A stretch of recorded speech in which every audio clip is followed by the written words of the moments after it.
What are the main troubles that the majority of Syrian people experience now due to the ongoing war in Syria? There are different problems for Syrian people. First of all, human losses. Dead are by thousands, wounded by thousands, many handicapped people, many widows, countless number of orphans. Many people lost everything, their houses, their belongings. And you know how many displaced people inside and outside Syria. And now poverty is general in Syria for everybody, especially with the devaluation of the currency. Syrian currency lost 12 times its value since the beginning of war. Nowadays, household has to do with 40 euro at month. These are kind of difficulties Syrian people are facing in their daily life. According to you, how could the European countries help the Syrian people now?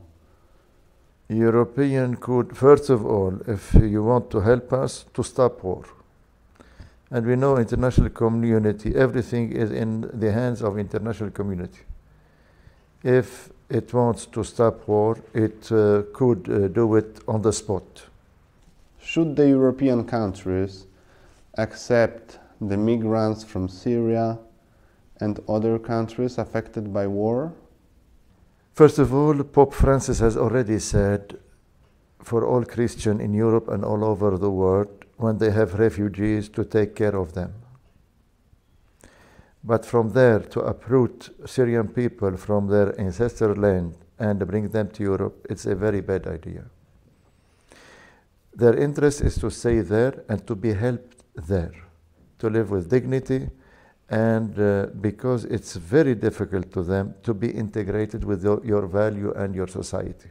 Some people say that bringing migrants from Syria, helping migrants from Syria to come to Europe is a dirty political game aimed to changing the ethnic structure of Europe, or maybe they have some other aims.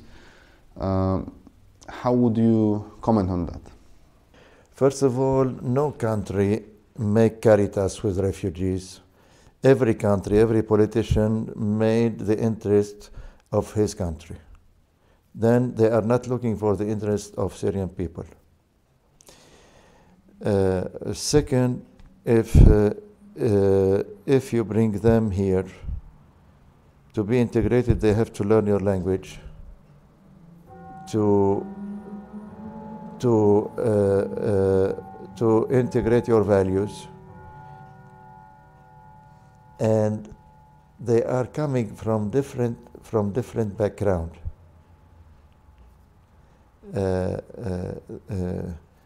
That's why I don't know what's in mind of these politicians, but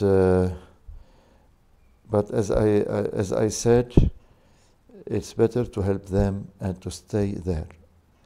Okay. For instance, most Syrian people speak nothing but Arabic. If you want to help them, help us to open a school, to teach them to have their studies in a foreign language, to teach them foreign languages.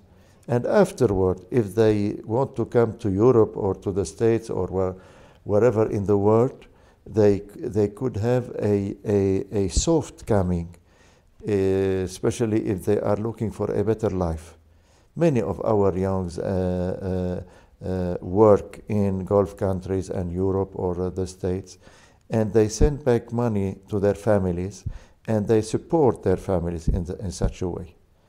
That's the difference to take somebody away from home and to be planted in a foreign country.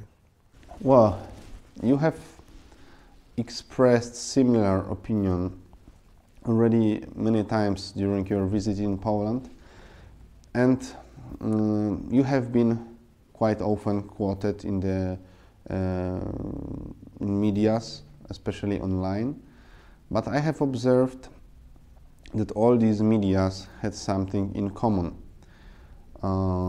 Mainly, they were rather, let's say, conservative medias, and the great majority of so-called mainstream medias were not interested in publishing your statements. It's particularly interesting because these medias, on the other hand, sometimes are so desperate to hear something about Syria that they even invite some experts or experts who has never been to the Middle East. And even though they speak for so many minutes about Syria with so great confidence, and the same medias have certainly noticed your presence in Poland and your statements, but were not interested in publishing your opinions, even though you probably know something about Syria. You're a bishop from Syria. How would you comment on that? Why there were some medias very much interested in publishing your opinions, and some of them were reluctant to quote anything that you have said? Those who are not interested in the church's opinion, it's they are defending their own way of life and thinking in such a way. You see, that's why I think that they insist on their way of life, especially if they are against the church. Church respects the freedom of everybody, the liberty of everybody. The church proclaims the good news to people, not to convert them. We don't want to convert anybody.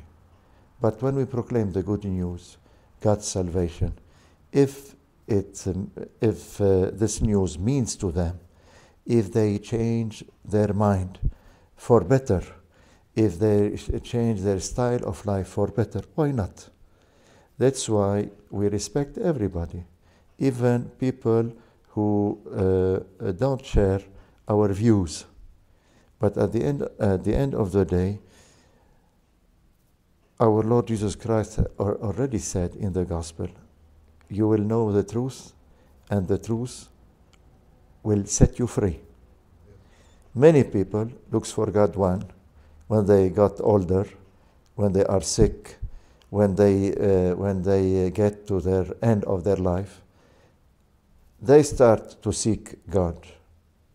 You see, when the media don't want the church's view, because they want to defend their own view and to in such a way justify their own way of life. Not long ago, the President of the Republic of France, Mr. Macron, have stated that he does not see a clear successor for President Assad.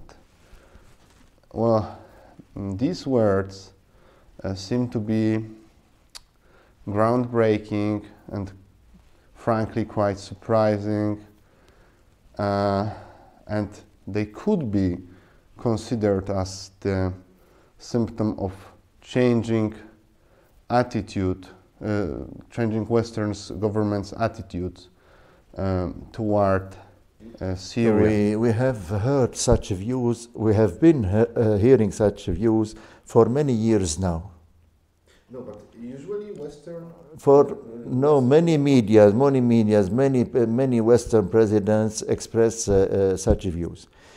Every time they need money from the countries of Gulf, they start to say such words. That's why they are manipulating people with these views. And 2 years ago, I was in Rome in the meeting of new bishops. We were 124 bishops meeting. We were meeting in Rome. They asked me and Iraqi bishop to make a joint press conference to talk about situation both in Syria and Iraq for the bishops. And the Iraqi bishop said, the West got rid of Saddam Hussein. Are we better now? What was the alternative? There were 2 million Christians in Iraq. Now they are less than 200. They lost everything. They lost their homes, they lost their lands, they lost everything to go and live as refugees in Europe or elsewhere. Do you want such thing happen to Christians in Syria? That's why before using this cliche all the time and time again, they talk bad of the Syrian President Bashar Assad. This, do you know, thanks to Alawites, Syrian society is tolerant. I myself can live like that in Syria. I can say Mass. I can go in the street in my cross and this dress. Is it the same in other Arabic countries? That's why Syria and Syrian government offered for the Western world thousands of martyrs to defend their values, to defend, to stay in their land. What they offer us. I told you in the beginning of this interview what the losses in Syria, how many dead, how many martyrs. The Tartus, the city where I live, 35,000 young people are dead now because of this war that profits to Europe and to the States. Do you think that some countries, some political bodies may have had the interests to start the war in Syria? But you know, let's face it, we know that international community planned this war and started this war and helped Islamic ISIS to start giving it the oil, both in Syria and Iraq, to finance it, just to attract all Western terrorists to Syria and get rid of them. And as I told you, the international community, whenever it wants to stop war, it could do it. I'm not speculating. Everybody knows that is truth. What is the difference for the majority of Christians in Syria if we would compare the situation before 2011, before start of the war, and the present situation? And also, how is the situation different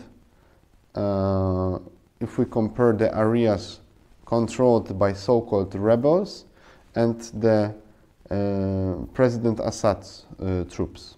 As I told you, with the devaluation of the currency, now all Syrians are reduced to poverty. How about the freedom of religion, especially in areas rebels and Assad's? In areas controlled by the government troops, we live liberally. I can say Mass, I can preach the gospel. But it's not the case in the areas of rebels. Christians are constrained, are obliged to pay taxes for ISIS. They cannot practice their religion. They impose on Christians the Islamic law. And you see, it's a great difference. So is it true that in some cases the rebels impose the Sharia law? Not in some cases. Everywhere there are ISIS, they impose the Sharia law. Even though they claim that they fight for freedom. And they not only that, and they impose taxes on Christians. If somebody is poor, he has to pay tax in all the same. And even the medium class and the rich, they have to pay to them bigger taxes. And they said that the Quran, the Sharia, allow them to do so. Thank you very much for this interview. God bless you, and God bless all listeners and all media who work for the truth.